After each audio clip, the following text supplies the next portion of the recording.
Third and final speaker is Nicoletta Marconi, who is a professor of history of architecture in the University of Rome, Tor Vergata. Please welcome him.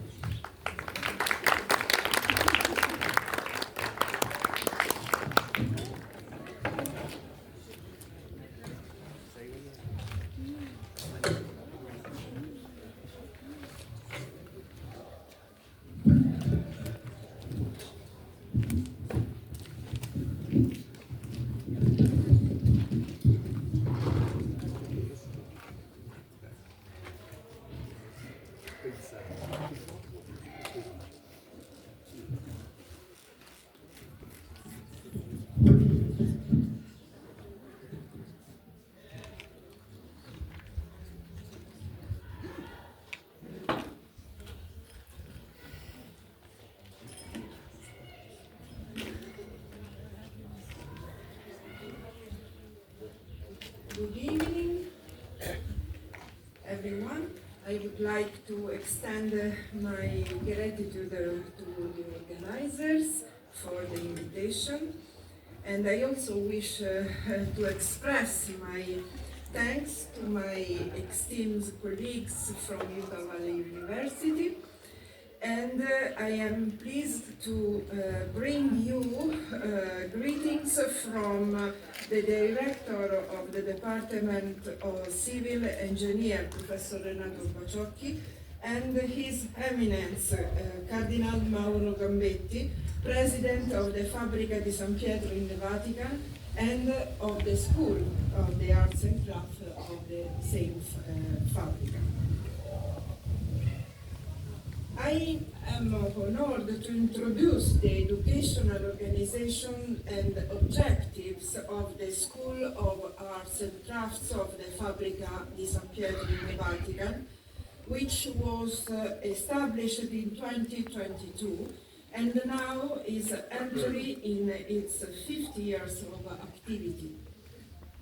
I feel proud to have contributed to its educational framework since the very first planning meetings, back when its realization seems an absolute utopia. Since 2022, I am also serving as a scientific advisor to the school, as member of its scientific committee, and as teacher of the course of Form, Space, Matter, Fundamentals of the History of Architecture. However, before detailing the activities of the school, it's necessary to outline briefly the history of the Fabbrica itself. This overview includes its role in modern construction in Rome, its organizational structure, its recruitment systems and workforce training, as well as the centuries-old transmission of operational know-how, still essential and precious intangible cultural heritage. Established alongside the beginning of the Basilica's reconstruction on April 1506 by Pope Julius II della Rovere and his architect Donato Bramante, the Fabbrica evolved into an authoritative center for architectural experimentation and vocal training. Over the centuries, the St. Peter's site established itself as an exemplary model in the field of European building sector, maintaining its unchallenged preeminence for generations. From the precepts of Vitruvius to those codified in Renaissance treatises, Roman building practice reveals an evident continuity, combined with a gradual refinement that culminated in unrivaled architectural masterpieces. Whether cutting timber, working stone, or assembling temporary scaffolding or lifting machinery, early modern Rome construction sites successfully enhanced the functionality and efficiency of technologies inherited from the imperial era. Travertine is the stone of Rome, beloved by Michelangelo, not you. The great Michelangelo.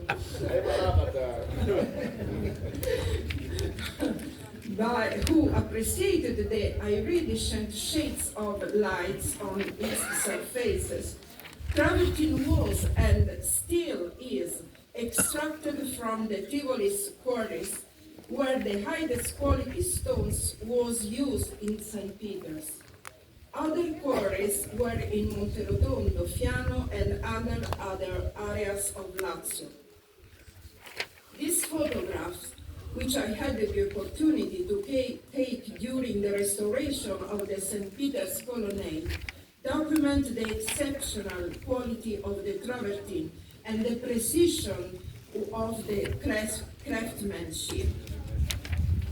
Here, instead, are several details of the top quality Tivoli travertine elements from the main facade and the southern elevation of the basilica.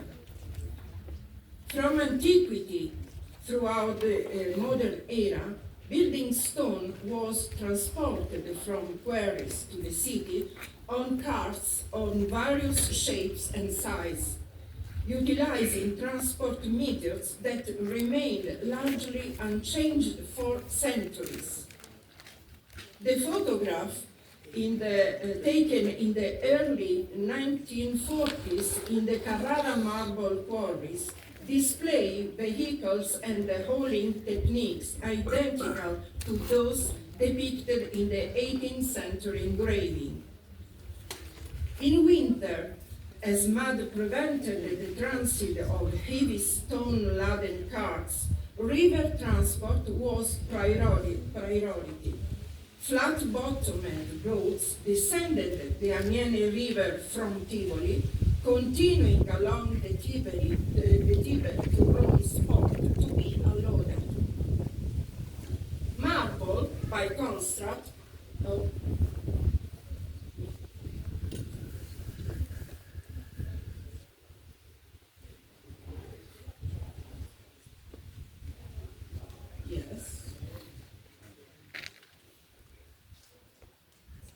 this is the port of Rome. Marble arrived in Rome by the sea, originating from Carrara as well as every region of the empire. The vessels reached the port of Ostia before the cargo was transferred to flat-bottomed river barges and towed up to the port of Riva Grande in Trastevere, opposite the ancient port of Marmorata. This is a map of these ports. Given the vast quantities of building stones required, the Fabbrica of St. Peter's operated its own private harbor. Here is the Fabbrica's Traspontina port, situated at the base of the ramparts of Castel Sant'Angelo, here depicted by Gaspar van Wittel. Between the 15th and 17th centuries, the development of construction techniques in Rome was characterized by an exceptional operational quality and continuous improvement. An overview of the managerial, operational, and technical mechanism underlying Roman Renaissance and Baroque building practice enable us not only to reconstruct the material history of individual structure, but also to reinterpret the broader factors that shape the image of the urbs as a modern city. Within this framework, ancient ruins provided a formidable formal corpus for architects across eras, serving as a stimulating training ground also for craftsmen.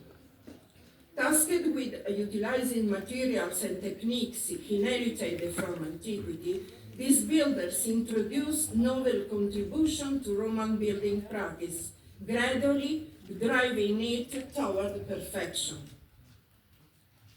Once introduced to local materials, the builder of modern Rome in particular stonemasons from Tuscany and Lombardy, innovated traditional practices by effectively integrating them with the operational experience acquired in their respective homelands.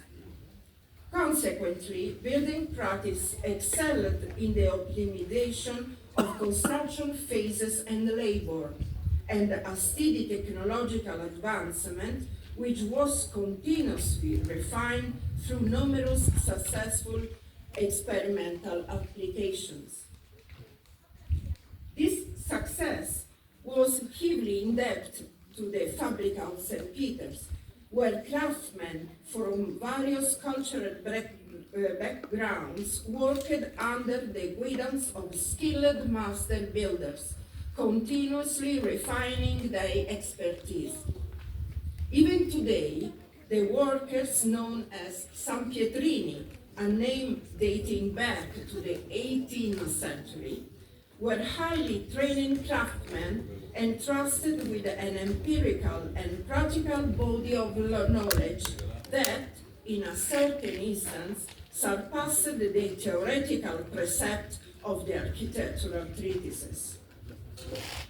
The most challenging phases in the construction of the new St. Peter's Basilica, such as the erection of the main dome, the completion of the facade, and the construction of the colonnade in St. Peter's Square, provided vital opportunities for experimentation and the refinement of technical knowledge and field producers.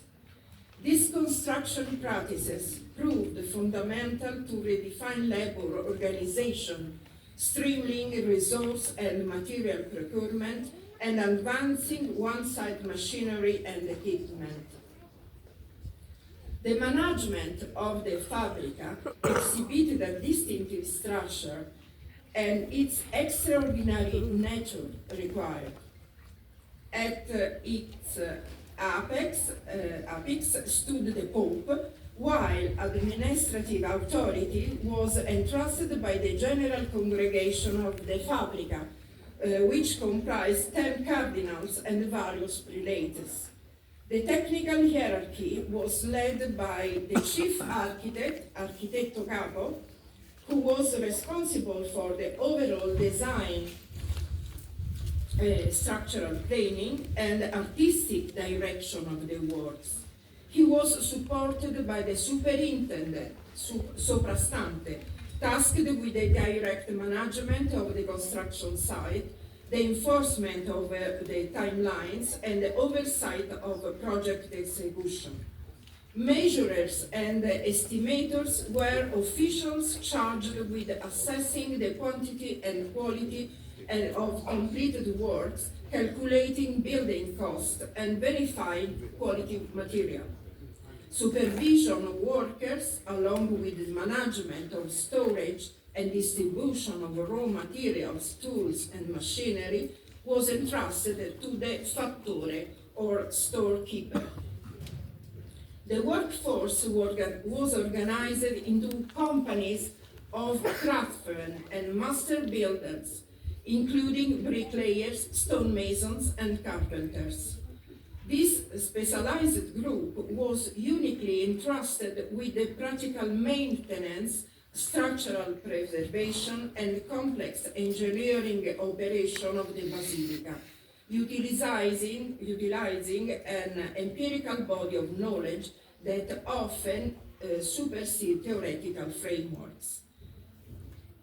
The practice of stone cutters and stonemasons combined technical expertise with proven site management capabilities, thereby streamlining execution times and timelines and maximize profitability. Their work was strictly regulated by specific statuti, while the identity and the specialization of the individual workers remain documented in archival registers, such as the list examined here, which details personal data and places of work. A key role was played by companies, enterprises, with enough capital to ensure continuous employment and economic security and assistance. In stonemason companies, the foreman coordinated teams with different specialization working simultaneously on multiple sites. Within the 16th and 17th century Roman construction sites, the most experienced stonemason, scalpellini in Italian, were entrusted with tasks such as the working of spolia granite columns, the pouring and the shaping of travertine blocks, the fabrication of frames, and the detailed carving of capitals and cornices. The workforce employed at the St. Peter's site, including the stonemasons, was divided into specialized teams with distinct duties and expertise. Over time, they formed a highly qualified task force, which was incorporated into a guild in 1548. The Università dei Marmorari, University of Marble Workers, founded in Rome in 1406, issued and legalized the qualification of magister to guarantee the professional standing of the artists and protection of the interests of the patron. The transmission of knowledge within the workshop entailed an apprenticeship period during which the magister taught the secret of the trade to the alumnus, who was often one of his sons. While 23 stonemasons were registered as active members of the Guild of Marmorari of Rome in 1508, 11 of whom were Tuscan and 3 from Lombardy. Their number had risen to 78 by 1622. In the 18th century, the emergence of a new organizational structure of labor gave rise to friction between journeymen and master builders. This led to a revision of the guild's status in 1757. In 1801, Pope Pius VII dissolved the Università dei Marmorari, thought it continued to operate within the Confraternita dei Marmorari. It was officially re-established in 1868 by Pope Pius IX, following the annexation of Rome to the Kingdom of Italy in 1870. The guilds were abolished and transformed into various institutional entities. Thanks to homonymous confraternity, the Università dei Marmorari managed to survive and safeguard the interests of Roman marble workers in view of the new public works being undertaken as Rome became the nation capital. At the Fabbrica of St. Peter's, teams of stonemasons divided into rough masons, stone cutters, polishers, and grinders, carvers, and sculptors were selected and hired through a subcontracting system based on the contingent needs of the building site. From the 18th century onwards, however, the Fabbrica began to rely on a highly specialized in-house workforce, which came to form the corps of the so-called Manuali Sanpietrini.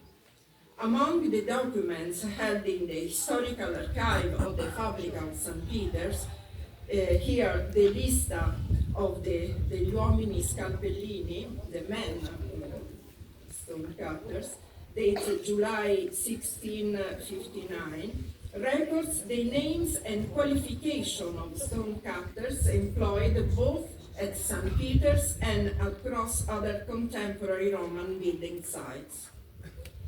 In the lista degli uomini venuti fuori di Roma, come behind Rome, to serve the Fabbrica, in particular for Lombardy, Marche, and Tuscany, individual identification relied on physical traits and biographical details recording origin, age, height, and hair color, alongside specific professional qualification.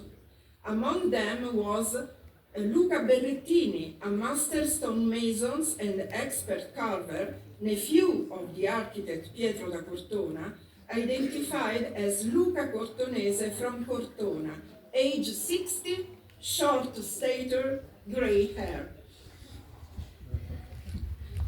The more experienced master craftsmen were assisted by apprentices and shop boys, garzoni in the documents, for whom separate registers were compiled. These younger workers, aged between 12 and 19, mostly belonged to families that already had one or more members active within the Fabbrica, serving their apprenticeship and at their side. Archival documents also offer valuable insights into professional activities of stonemasons at St. Peter. They worked in a spacious and well-equipped workshop situated near the church of Santo Stefano and Santa Marta in the Vatican, between the southern and western apse of the Basilica. Typically, stonemasons carried out in the initial roughing out and cutting of stone outdoors, although sheltered below large wooden or tiled shells to protect themselves from the sun of inclement weather. This slide shows one of such sheds erected in the St. Peter's Square at the foot of the obelisk during the construction of the facade in 1611. Note the protective timber boarding designed to mitigate the spread of stone dust towards neighborhood residences. The high level of specialization achieved by stonemasons between 16th and 17th centuries is demonstrated by the frequent agreements signed between the Fabbrica and the superintendents of other building sites regarding the loan of the top master craftsmen for agreed periods. Thought the exact nature and any supplementary remuneration beyond their base remain unclear. Stonemasons provide their own working tools, as Vasily said, only in exceptional cases where these supplied by contractors or by guilds. Craftsmen were strictly required to take the utmost care of their working tools. The ownership of tools and building materials was a fundamental prerequisite under the regulation in force in early modern Rome for securing contracts and tender awards. As well-known example involved the famous architect Francesco Borromini. In August 1620, following the death of his uncle and master Leone Garovo, who fell from scaffolding at the St. Peter side, the young Borromini acquired his tools, his stock of materials, and his share in the partnership with fellow Ticinese stonemasons. This enabled Borromini to consolidate his standing within the Vatican building site and gain access to numerous other commissions. At the Fabbrica di San Pietro, the ancient crafts of stone masonry retailed an operational practice that remained unaltered even in the typology of its tools. The travertine blocks arriving from Tivoli, Summerley Square, were measured by the superintendent or by the architect, and then handed over the stone masons to be reduced to the required size through rough splitting, rocchiatura, and cleaving, fenditura, using wedges, sledgehammers, and pointed chisels, the subie.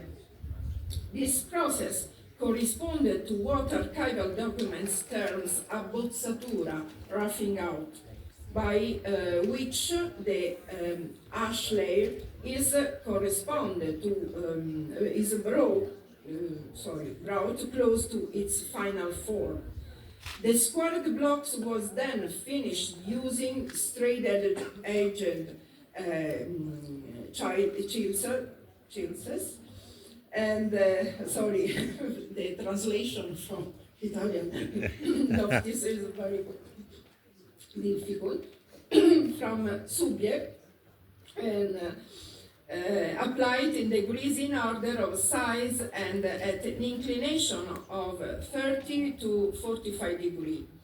These implements made it possible to define the edges, orli e gradetti, that are the narrow bands, roughly 1 and 5 centimeters wide, that delineate the edges of moldings as smooth of the borders of the flat surfaces. The records also attest the use of subie with chisel tip used for initial roughing out, or double points. Tooth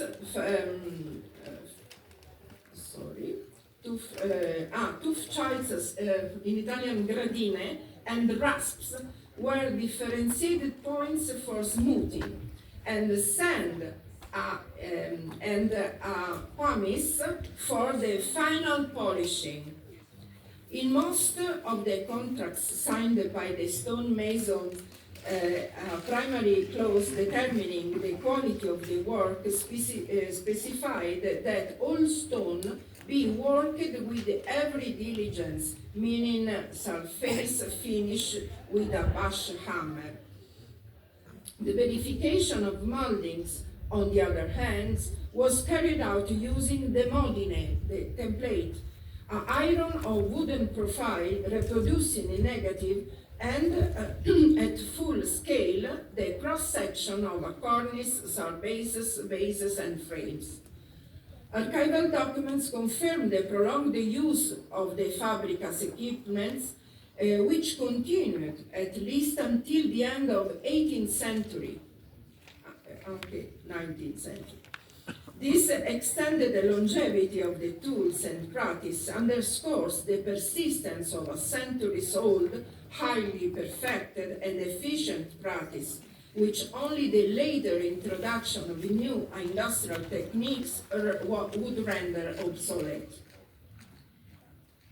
It is interesting to note that the number of the stonemasons hired by the Fabbrica varied according to the distinct execution phases and the contingent requirements of the building site.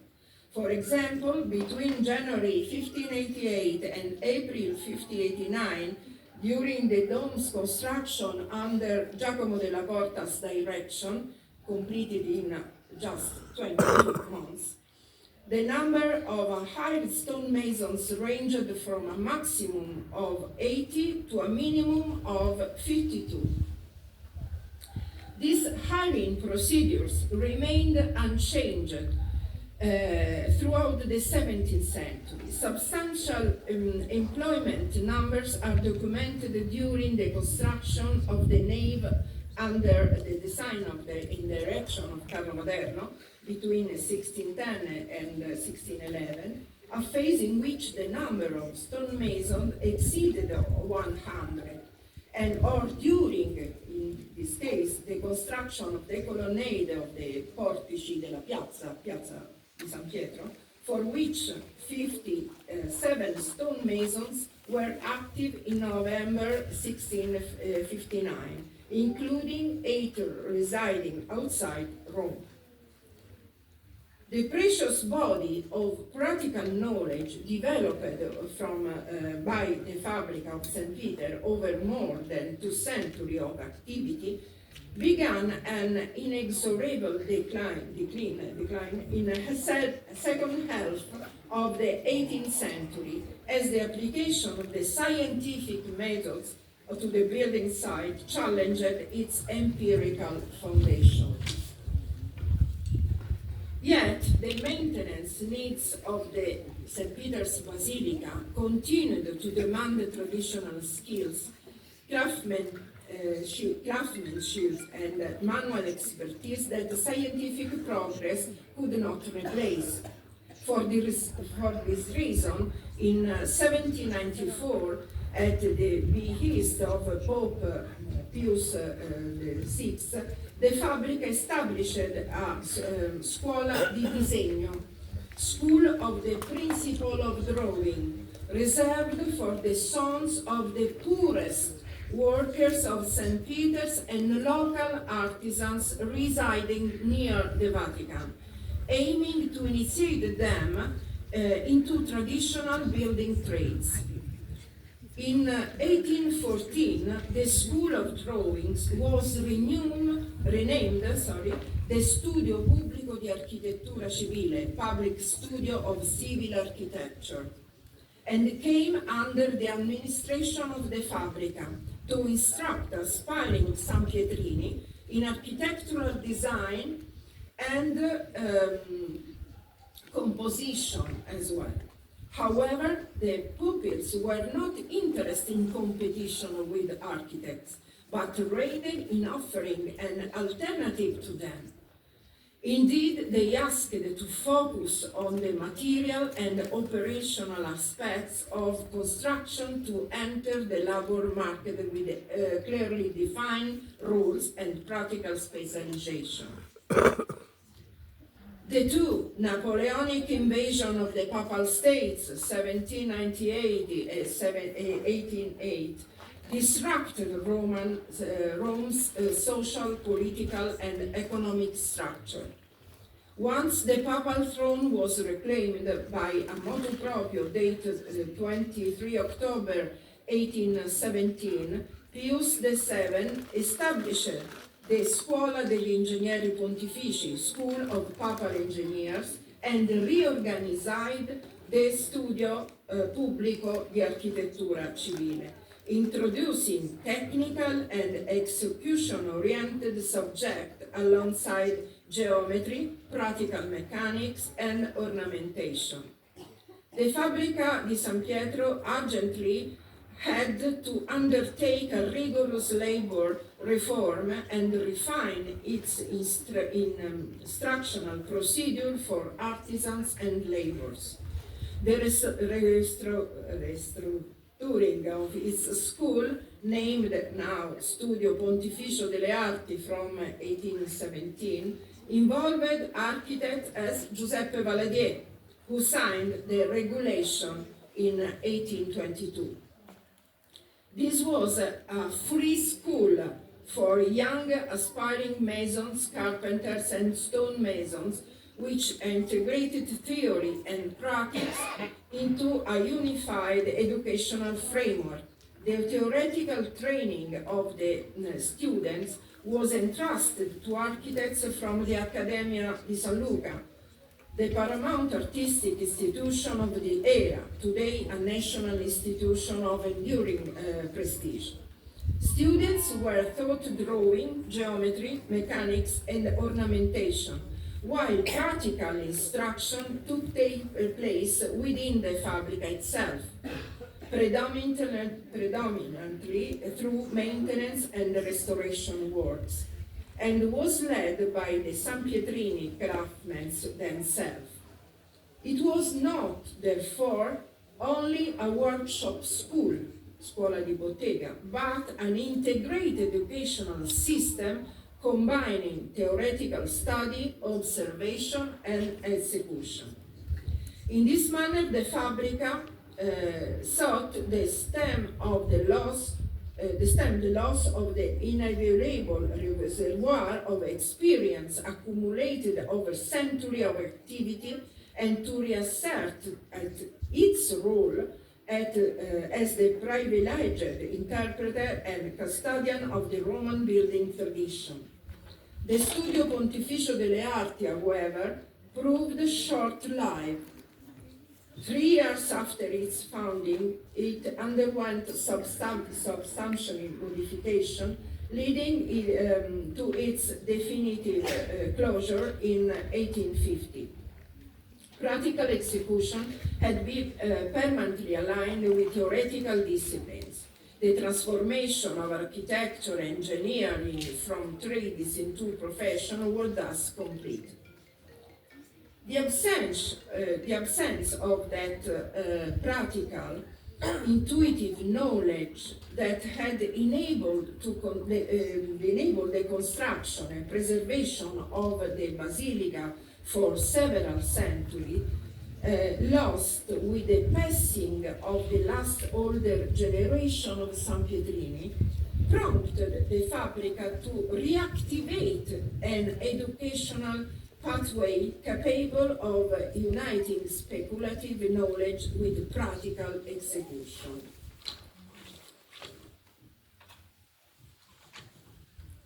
In an era, this era that tends to divide theory and practice, the School of Arts and Crafts of the Fabbrica of St. Peter teaches students to think with their hands, fostering the united knowledge. Now, in its 50th year of activity, with the student selection currently underway for the upcoming year, the school educational vision aims to cultivate whole individuals. It's not just a matter of learning a trade, but of reconnecting with its purpose and unleashing in expressive potential. Every pupil undergoes an apprenticeship composed of labor, thought, and reflection. The school restores centrality to a wisdom-based tradition transmitted throughout daily work, the master-apprentice relationship, patient guidance, and the sense of wonder that arises when a form comes to life. Theoretical lectures are held in the canonical buildings, delivered by Fabbrica experts and university faculty members. The day begins at 9 a.m. and concludes at 5 p.m. with a shared lunch in the Vatican refectory. Residential communal living is also integral to the project. The 20 students selected each year live together across 4 apartments, experiencing community life firsthand. Practical workshops take place within the Fabbrica's own atelier, under the guidance of expert master artisans, both internal and visiting. At the end of the 6-month entirely tuition-free program, students, the program is completely free for the students. Students are awarded a certificate of skills recognized by the Italian National Certification Framework. Each day at the school alternates between theoretical lectures for total 200 hours and practical workshop activities for 400 hours. Core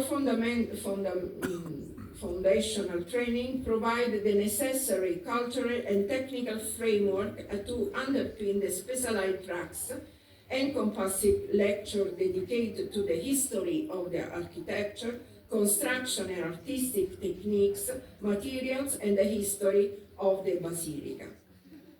The class are masons, plaster and decorators, marble workers and stonemasons, mosaicists, blacksmiths and carpenters.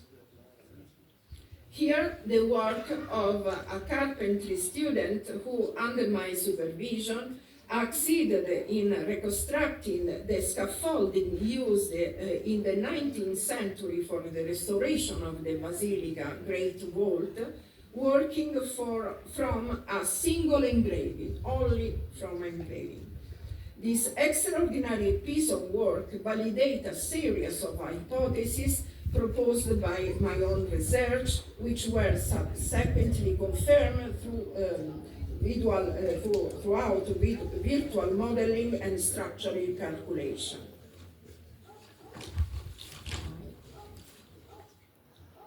Here, by contrast, are several works produced by students of marble working and stone masonry, engaged alongside their master craftsmen, first and foremost the highly distinguished and widely experienced as Armando Civitella, here in piecing tassellature and executing minor repairs to the marble flooring of the basilica. I should like to clarify that this school does not train conservator restorers, as some mistakenly assume.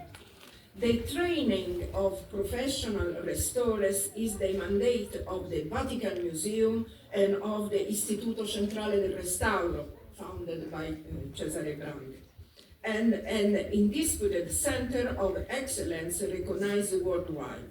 Rather, by focusing on the recovery of traditional craftsmanship techniques and practical knowledge, the School of the Fabbrica aims to train building artisans and maintenance technicians capable of intervening even in context of historical values such as the Basilica. What is learned at the school does not remain confined to the Fabbrica. Rather, it becomes a heritage to be shared across the various places where pupils will go on to work, both in Italy and abroad. Among the students selected during these years are young men and young women aged between 18 and 25, predominantly from Italy, but also from Belarusia, Iran, without problem of religion, Israel, Guatemala, Mexico, and beyond. For all of them, the Fabbrica makes available a body of expertise accumulated over centuries, built throughout the combined contribution of internal staff as well as visiting scholars and practitioners, which will subsequently be disseminated throughout the world. For some students, a period of internship paved the way for employment within the Fabbrica itself. One pupil was hired as a carpenter, while two young women, Lisa and Emiliana, graduates of the school course of decorator, plasterer, and masons, joined the Fabbrica workforce, the first female Sanpietrine in history to be formally appointed to the Fabbrica official roles, standing as a tangible sign of a new trajectory towards genuine integration and gender equality. In June 2025, the school was awarded the prestigious European Heritage Award, Europa Nostra Award, in the category of Education, Training and Skill. This recognition confirmed the value of an educational model capable of uniting technical and human growth, celebrated for its ability to generate beauty through an artisanal craftsmanship. Traditional artisans remain a pillar of cultural identity across the continent and a surface of dignified livelihood. However, artisanal skills are increasingly at risk, precisely at a time when cultural heritage sites urgently need skilled craftspeople to ensure their preservation and continuity. Recognizing this, ICROM and the Fabbrica of St. with the support of the Italian Ministry of Foreign Affairs and International Cooperation, have launched the multi-year initiative towards sustainable development in Africa, transformative capacity building to promote craftsmanship in cultural heritage conservation. Over the next 3 years, the program will train new generation of artisans throughout a hands-on training of trainers model, creating a multiplier effect that will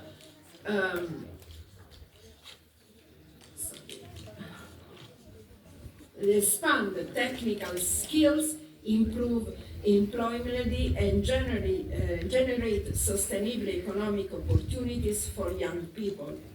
For this first year in course, 19 students, both men and women, representing Christian and Muslim communities in peaceful coexistence, is possible, have been selected from Senegal, Côte d'Ivoire, Kenya, Tunisia, and Egypt. Having the privilege of teaching at this school too, I had a fruitful exchange with a student from Côte d'Ivoire specializing in stonework. Accustomed to working with granite using tools similar to those in our tradition, he is now experimenting with Roman travertine and marble, eager to learn their history and working techniques and to integrate them with the tradition of his home country. The ICROM school and that of the Fabbrica share the same objective: the human and professional growth of young artisans and the development of manual skills, combined with the study of art history, a deep understanding of materials used, and the acquisition of technological competencies. By investing in craftspeople, the initiative aims to demonstrate how heritage can fuel social and economic growth, showing that protecting the past and shaping the future go hand in hand. Dialogue, exchange, interaction, and dissemination thus prove to be privileged pathways from growth, as well as indispensable tools for protecting and passing down artisanal practices that cannot and must not be forgotten, as demonstrated to this precious stone